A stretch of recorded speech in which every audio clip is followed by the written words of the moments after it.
সংবিধিবদ্ধ সতর্কীকরণ। এই মুভি দেখতে গিয়ে যদি কেউ হাসতে হাসতে অক্কা পায় তাহলে আমি কোনোভাবেই দায়বদ্ধ থাকিব না। আমি এই ভিডিওর কোনো ইন্ট্রো দেবো না, কারণ এই এমন এক মুভি যার কাহিনী বলে দিলে পুরো ভিডিওর মজাটাই নষ্ট হয়ে যাবে। জাস্ট এটাই বলবো, প্রিয় ভাই ও বোনেরা, আজ তোমাদের দেখাতে যাচ্ছি পৃথিবীর one of the best comedy মুভির এক্সপ্লেনেশন, যার নাম হ্যাংওভার। মাল খেয়ে মাতলাম ও কত প্রকার ও কি সবই দেখতে পাবে কিছুক্ষণের মধ্যেই।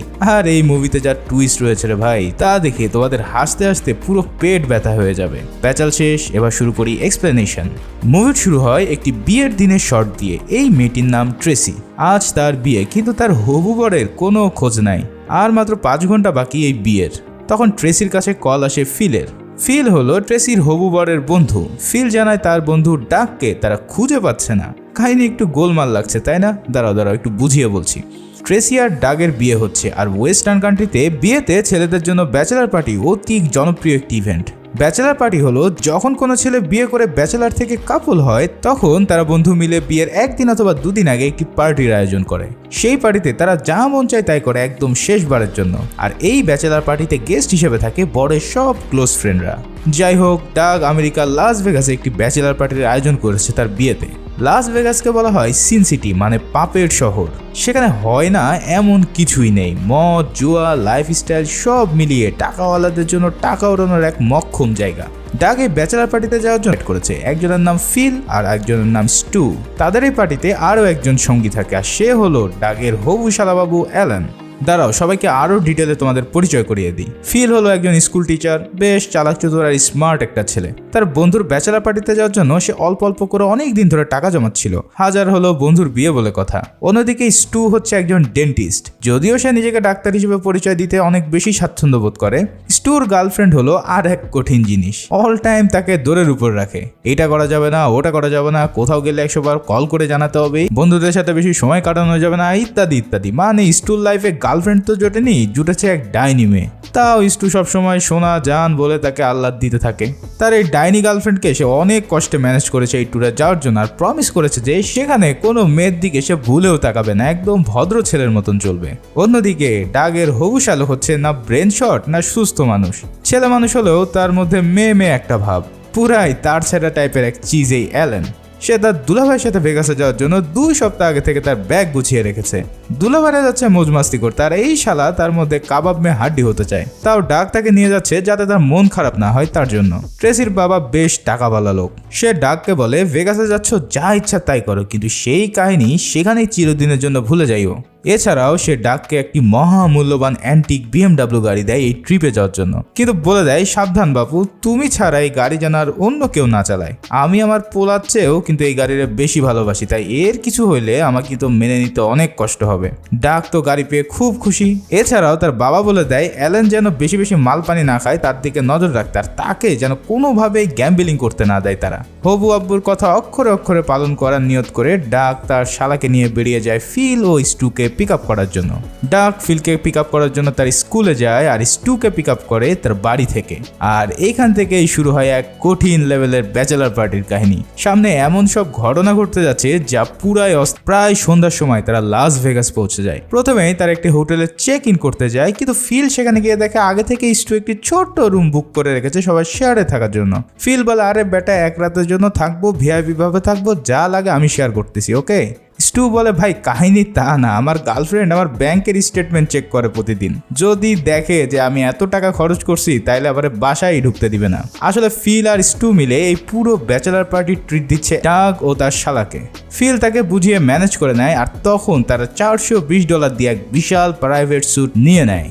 সেখানে গিয়ে তো সবার মাথা পুরাই খারাপ। এত ভালো ভিউ দেখা যায় এই রুম থেকে, আর পুরো একটি বাড়ির মতন সব ব্যবস্থা আছে সেখানে। পাগলা অ্যালান কিছু বাদাম দেখে বলে, দেখো দুলাভাইরা আমাদের জন্য ফ্রি বাদাম দিছে। স্টু বলে, আরে শালা, এটা ফ্রি না, এখান থেকে বাদাম নিলে সেটা অটোমেটেড সিস্টেমে বিল অ্যাড হয়ে যাবে আমার ক্রেডিট কার্ডে।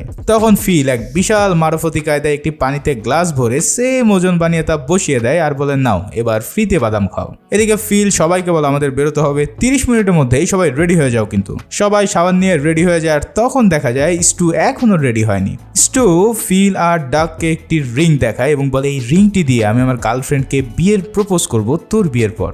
ডাক তাকে অভিনন্দন জানায়, কিন্তু ফিল বলে তুই শালা বলদই থেকে যাবি, ওই রকম ডাইনি মেয়েকে বিয়ে করার চেয়ে একটা রাস্তার কুকুরকে বিয়ে করা অনেক ভালো। এরই মধ্যে সেখানে তার শালাবাবু অ্যালেন চলে আসে।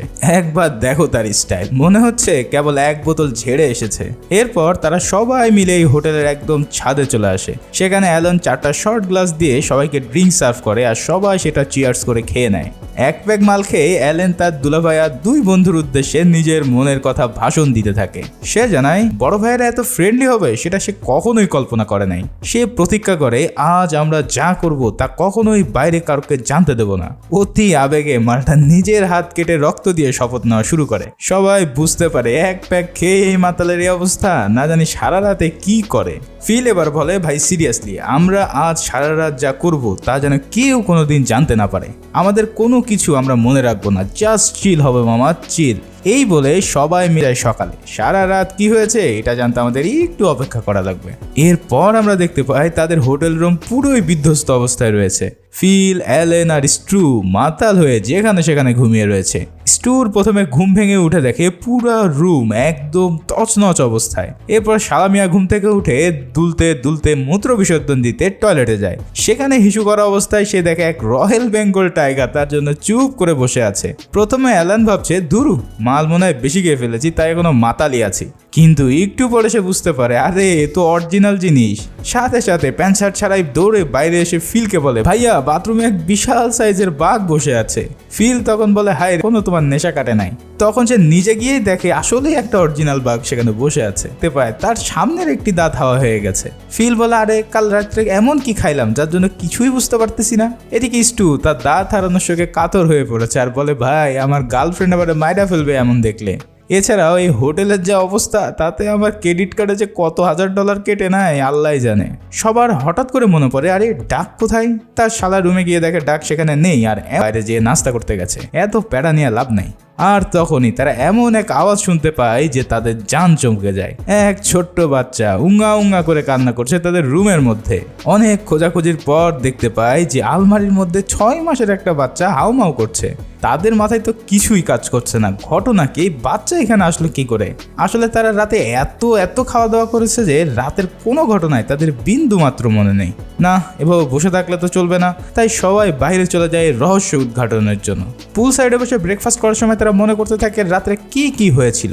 এদিকে স্টু পুরো হোটেল রুম খুঁজে এসেও ডাককে কোথাও পায় না। অ্যালেন তার পকেটে হাত দিতে স্টুর সেই পড়ে থাকা দাঁত খুঁজে পায়। তখন সবাই নিজেদের পকেট চেক করে যে কোনো লিড পাওয়া যায় কিনা। সেখানে স্টু তার এটিএম বিলের রিসিপ্ট দেখতে পায় আর দেখে সেখান থেকে 8টাই মারা সারা।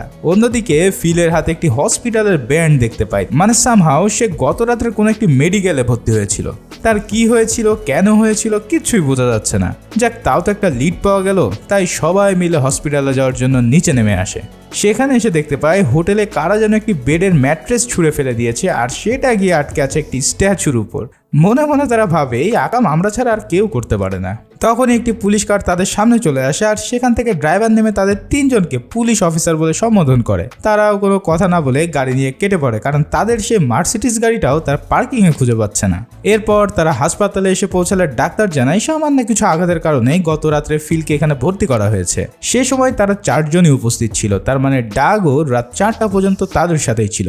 তখন ডাক্তার বলে ফিলের ব্লাড হিউজ অ্যামাউন্টের যেটা লাস ভেগাসের মেয়েদের রেপ করার জন্য ব্যবহার করা হয়। তারা তখন বলে তাহলে সবাইকে একসাথে ড্রাগ কে ইনজেক্ট করেছিল। সেখান থেকে তারা এও জানতে পারে যে গত রাত্রে তারা বারবার একটি বিয়ের কথা বলছিল। ফিল বলে হ্যাঁ আমার বন্ধুর আগামীকাল বিয়ে, তাই হয়তো সে এই কথাই বলছিল। কিন্তু ডাক্তার বলে জি না, তোমরা কোনো একটা বিয়ের অনুষ্ঠান থেকে এখানে এসেছিলে। এটা শোনার পর তাদের কাহিনী তো আরো প্যাঁচ লেগে যায় যে এই অজানা জায়গায় তার কার বিয়ে খেতে এসেছিল গতকাল। তখন ডাক্তারের কাছ থেকে যেখানে বিয়ে হয়েছিল সেই চার্চের ঠিকানা নিয়ে তারা সেই চার্চে উপস্থিত হয়। চার্চে পৌঁছালে সেখানে এক লোক তাদেরকে দেখে আনন্দে আটখানা হয়ে পড়ে আর বলে তোমাদের মতন এত ক্রেজি আর ফানি ক্যারেক্টার আমি আমার জীবনে দেখি নাই। স্টুকে দেখে বলে এইটা হচ্ছে তোমাদের মধ্যে সবচেয়ে ক্রেজি পাপি। স্টু তো কিছুই বুঝতে পারছে না কাহিনী কি। তখন ওই লোক বলে গত রাত্রে তোমরা এখানে এসেছিলে জেডি নামের একটি বার ড্যান্সার ও প্রস্টিটিউটকে বিয়ে করতে, আর এই বিয়ে করেছে স্টু। এই কথা শুনে তো সবাই পুরাই শক। শেষমেশ এক ডাক্তার হয়ে কিনা সে এক রাতের পরীকে বিয়ে করেছে। তখন তারা সেই রাতের বিয়ে সব ছবি দেখতে থাকে। স্টুর তো আত্মা যায় অবস্থা।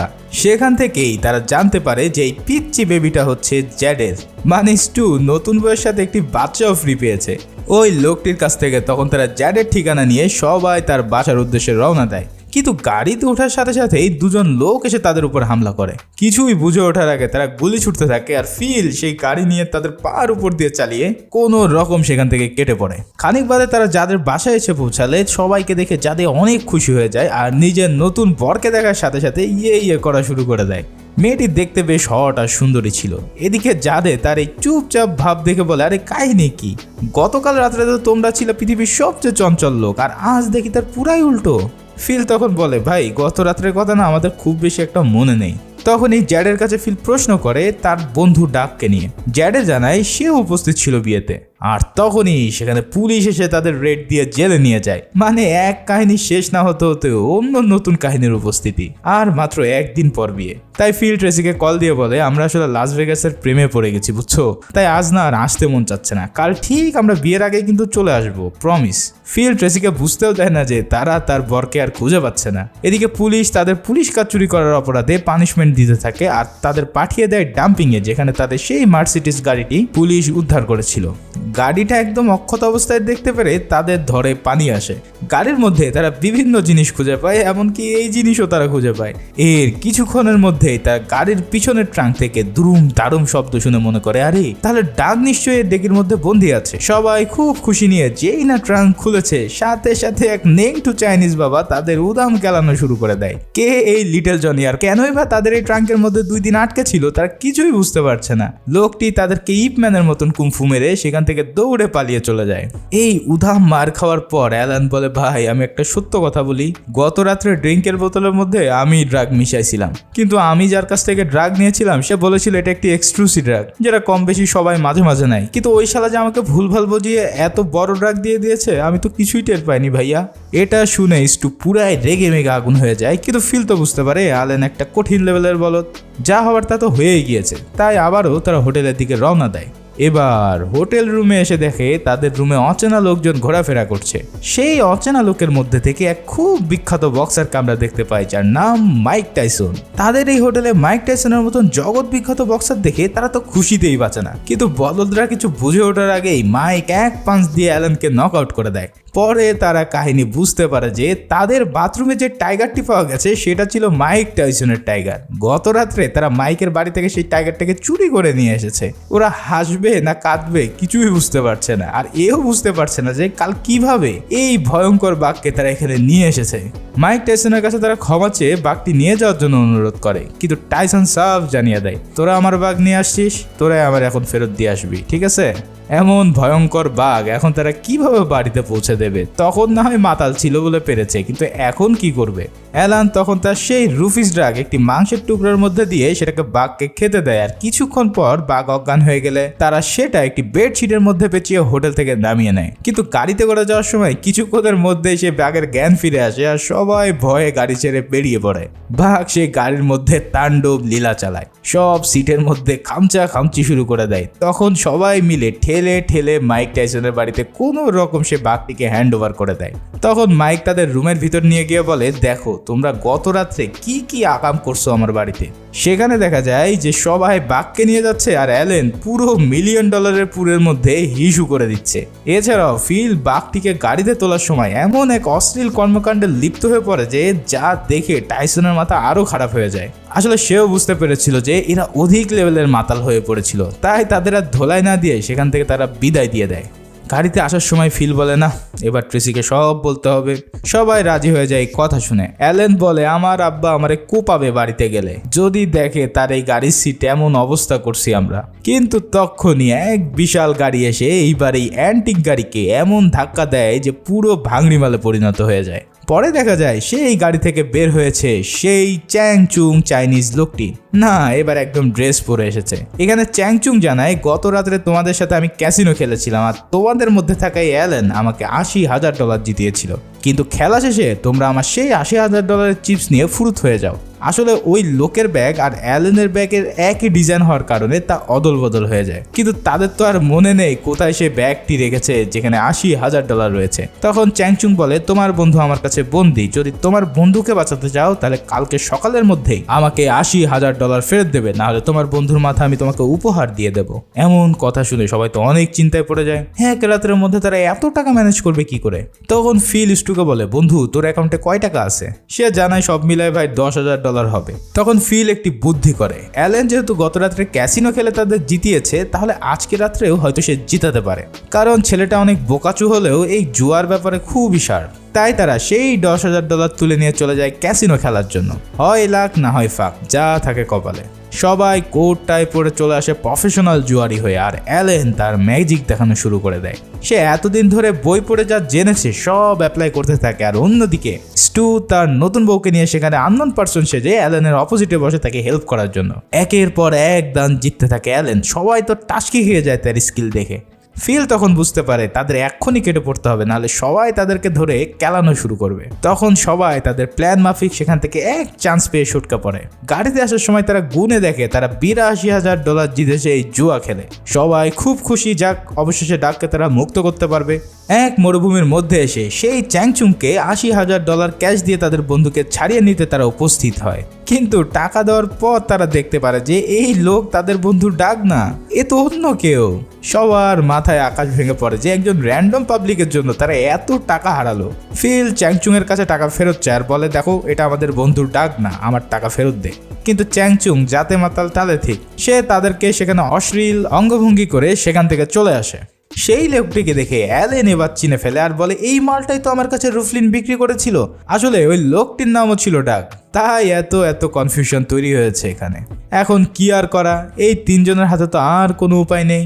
তাই ফিল এবার সত্যি কথা জানানোর জন্য ট্রেসিকে কল দেয়। তোমাদের নিশ্চয়ই মনে আছে এই সিন দিয়ে মুভিটি শুরু হয়েছিল। ফিল ট্রেসিকে পুরো ঘটনা বলতেই যাবে, ঠিক সেই সময় স্টুর মনে পড়ে যে রাতে তারা ডাককে ছাদে রেখে এসে ভুল করে দরজা লক করে দিয়েছিল। স্টু তখন ফিলের কাছ থেকে ফোন কেড়ে নিয়ে ট্রেসিকে বলে, তুমি কোনো চিন্তা করো না, আমরা 5 ঘন্টার মধ্যেই চলে আসবো। এরপর সবাই মিলে চলে যায় হোটেলের রুফটপে, আর সেখানেই দেখা মিলে তাদের হারিয়ে যাওয়া বন্ধু ডাগের। ইতিমধ্যে ডাক 2 দিন রোদে পুড়ে একদম লালে লাল হয়ে গিয়েছে। সে এখনো বুঝতে পারছে না যে সে কয়দিন ধরে ঘুমিয়েছিল সেখানে। যাই হোক, সবাই মিলে তাকে নামিয়ে নিয়ে আসে। বিয়ে শুরু হতে আর বেশি দেরি নেই। এদিকে সকল প্লেনের টিকিট একদম সোল্ড আউট, তাই তাদেরকে গাড়ি করে যাওয়া ছাড়া আর কোনো উপায় নেই। যাবার আগে জ্যাদে সেখানে উপস্থিত হয়। সেও বুঝতে পারে যে এই সব কিছু তারা মাতাল অবস্থায় করেছে, তাই সেই স্টুর বিয়ের আংটিটি ফেরত দেয়। আর সেখান থেকে আমরা জানতে পারি যে এই শালা অ্যালেন স্টুর সাথে বাজি ধরেছিল যে যদি স্টু নিজের দাঁত তুলতে পারে তাহলে প্রমাণ হয়ে যাবে সে আসলে একজন ভালো ডেন্টিস্ট। মানে স্টু তার নিজের দাঁত নিজেই তুলেছিল সেই রাতে। যাওয়ার সময় জ্যাদেকে ডেটিং এর অফার দেয় স্টু। ইতিমধ্যে স্টুও জ্যাদেকে বেশ পছন্দ করে ফেলেছে। এরপর তারা পুরাই ফাস্ট অ্যান্ড দ্য ফিউরিয়াস মুভির মতন গাড়ি চালাতে থাকে। সেখানে এবার ডাক তার পকেটে হাত দিয়েই দেখে সেই $80,000 চিপসগুলো তার পকেটেই ছিল। মানে তারা এখন এই $80,000 গর্বিত মালিক। সবাই তো কঠিন মজা পায়, আর পথের মধ্যেই তার ড্রেস চেঞ্জ করে নেয় বিয়েতে যোগদান করার জন্য। পুরো বিয়ে বাড়ির সবাই মনে করতে থাকে যে তারা হয়তো আর আসবে না। ঠিক তখনই সবাই সেখানে উপস্থিত হয়, আর ফাইনালি ডাগ ও ট্রেসির বিয়ে সম্পূর্ণ হয়। এবার এখানে স্টুর গার্লফ্রেন্ড এসে তাকে চার্জ করতে থাকে যে এই মিয়া তুমি এতক্ষণ কোথায় ছিলা, এত ফোন দিলাম তুমি ধরলা না। এবার স্টু পুরাই খেপে গিয়ে বলে, অনেক সহ্য করছি, আর না, তোর সাথে আজকের থেকে আমার ব্রেকআপ। এই সাহস দেখে ফিল আর অন্যান্য বন্ধুরা সবাই অনেক খুশি হয়ে যায়। যাক, অবশেষে তাদের বন্ধু এই ডাইনির হাত থেকে রক্ষা পেল। সবাই অনেক আনন্দ করে বিয়ের অনুষ্ঠান উদযাপন করতে থাকে। এদিকে ডাক তার শ্বশুরকে বলতেই যাবে যে তার গাড়ি এখন পুরাই ভাঙড়ি মাল। তখনই তার শ্বশুর বলে, ও তোমাকে তো বলাই হয়নি, এই গাড়িটা আমি তো তোমাকে বিয়েতে গিফট করেছি। এটা শুনে ডাক হাফ ছেড়ে বাঁচে আর বলে, অনেক অনেক ধন্যবাদ শ্বশুর মশাই আমাকে এই বিপদ থেকে বাঁচানোর জন্য। এরপর সবাই মিলে আড্ডা দিতে থাকে আর বলে এটা ছিল আমাদের জীবনের বেস্ট অ্যাডভেঞ্চার। কিন্তু দুঃখের বিষয় যে আমরা সারা রাত কি করেছি তার আমাদের কিছুই মনে নেই। তখনই অ্যালেন একটি ক্যামেরা নিয়ে এসে বলে, দেখো আমি স্টুর ক্যামেরা খুঁজে পেয়েছি যেখানে সেই রাতে সব ছবিগুলো আছে। সবার চোখ চকচক করে ওঠে সেটা দেখার জন্য যে সবাই কি কি করেছিল সেই রাতে। তবে ডাক বলে, গাইস আমরা সবাই মিলে এই ছবিগুলো একবারই দেখব আর এরপর সব কিছু ডিলিট করে দিব চিরজীবনের জন্য। সবাই এই ডিলে রাজি হয় আর তারা দেখা শুরু করে সেই রাতে কি কি আকাম করেছিল তারা। তোমরা যদি পুরো ছবিগুলো দেখতে চাও তাহলে অবশ্যই মুভিটি ডাউনলোড করে দেখে নিও। আমি যেগুলো ইউটিউবে পাবলিশ করার মতন সেগুলো তোমাদেরকে দেখাচ্ছি। মুভিটি ভালো লাগলে একটি লাইক করে দিতে ভুলো না, নতুন হয়ে থাকলে প্লিজ সাবস্ক্রাইব করে দিও। সবাই ভালো থাকো, সুস্থ থাকো, টাটা, বাই বাই।